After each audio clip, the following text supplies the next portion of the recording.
សួរពុកម៉ែបងប្អូនបាទថ្ងៃនេះយើងមកតាមដានព័ត៌មានទាក់ទងជាមួយនឹងការឈ្លានពានរបស់ថៃមកលើកម្ពុជាបាទ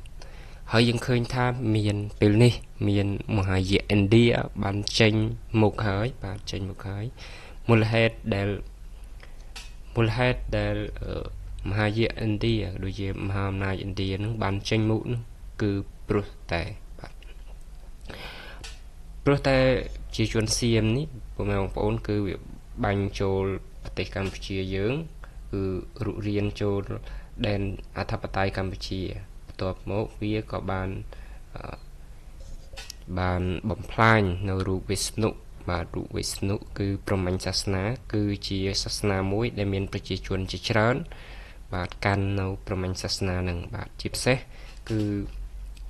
ទាក់ទងជាមួយនឹងប្រទេសឥណ្ឌាបាទគឺខាងឥណ្ឌាគឺបានកាន់ព្រហ្មញ្ញសាសនាជាច្រើនបាទរូបសំណាកព្រហ្មញ្ញសាសនាគឺជារូបសំណាកមួយដែលប្រជាជនឥណ្ឌាគោរពជាច្រើនបាទទាំង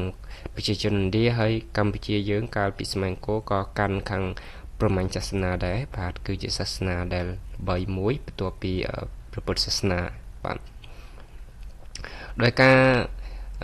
សកម្មភាពមិនសមរបស់យុធាថៃបានយកអេសកាច្រានទៅលើព្រះវិស្ណុឲ្យដួលរលំពេលនោះព័ត៌មានក៏បានលេចលឺដល់ប្រទេសឥណ្ឌាបាទដល់ប្រទេសឥណ្ឌាដូច្នេះប្រទេសឥណ្ឌាមានការមិនសុខចិត្តបាទប្រជាជនឥណ្ឌាបាទមានប្រជាជនឥណ្ឌាប្រមាណ120លាននាក់បាទកាន់សាសនាឥណ្ឌូថ្កល់ទោសអនុទិនក្រោយបំផ្លាញរូបសំណាកព្រះវិស្ណុនៅកម្ពុជានឹងបាទពិតជាមិនធម្មតាទេបាទខាងប្រជាជនឥណ្ឌាក៏ដូចជារដ្ឋាភិបាលឥណ្ឌាគឺបានដាក់ទោសទៅលើអនុទិននេះបាទគឺដាក់ទោសក៏ដូចជាថ្កល់ទោសនៅទង្វើដែលគេហៅថាថ្មិលសាសនាហ្នឹងបាទថ្មិលសាសនាដោយរូបភាពដែលពុកម៉ែបងប្អូនបានឃើញហើយគឺសកម្មភាពវាឈ្លានពានដល់ទីណាគឺបំផ្លាញទីនោះបាទដោយឈ្លានពានមកលើកម្ពុជាកន្លែងដែលវាឈ្លានពានហ្នឹងគឺមិនថាផ្ទះរបស់ប្រជាពលរដ្ឋមិនថាមិនទ្រព្យសម្បត្តិរបស់ប្រជាពលរដ្ឋទេគឺចូលឈ្លានពានហ្នឹងគឺតែមកដល់ណាគឺប្រមូលយកទៅអស់ហើយបងប្អូនបាទមិនថាម៉ូតូមិនថាកង់មិនថាសម្ភារៈមានតម្លៃព្រះដែលមានតម្លៃវាប្រមូលយកទៅអស់បាទវាប្រមូលយកទៅអស់នេះបង្ហាញឲ្យឃើញថាគឺនៅតែការឈ្លានពានទឹកដីហើយឈ្លានពានទ្រព្យសម្បត្តិទៀតបាទនេះគឺរំលោភទៅលើច្បាប់អន្តរជាតិយ៉ាងខ្លាំងបាទយ៉ាងខ្លាំងដូច្នេះហើយបាទយើងឃើញសកម្មភាពអញ្ចឹងហើយបានយើងសម័យមើលទៅអតីតកាលបាទដែលភុ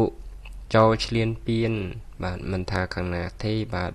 ដែលឈ្លានពានយើងហើយគឺគេមិនទុកទ្រព្យសម្បត្តិរបស់យើងទេបាទគឺអត់ទុកទេដូច្នេះហើយពុកម៉ែបងប្អូនមានទ្រព្យសម្បត្តិអីបើភាសៈគឺយកទៅផងបើមិនចឹងទេតើវាតាមព្រំដែនតើវាវាយចូលហើយគឺវាប្រមូលទ្រព្យសម្បត្តិទៅហើយបាទមិនថាទ្រព្យសម្បត្តិមានតម្លៃឬក៏មានតម្លៃមុំហ្នឹងគឺវាយកទៅអស់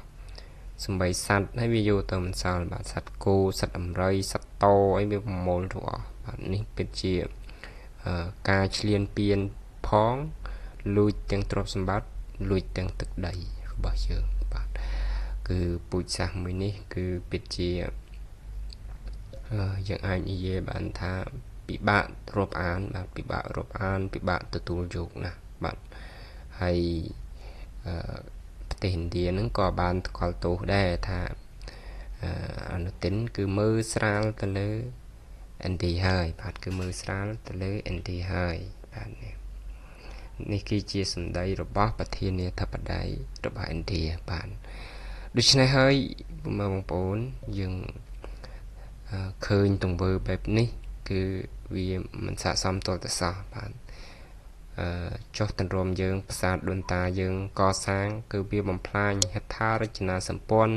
ផ្ទះប្រជាពលរដ្ឋផ្លូវថ្នល់ស្ពានគឺវាចូលដល់ណាគឺបំផ្លាញដល់នោះបាទអ ចឹងព័ត៌មានអាប់ដេតថ្ងៃនេះខ្ញុំសូមជូនប៉ុណ្ណេះបាទសូមអរគុណសូមជម្រាបលា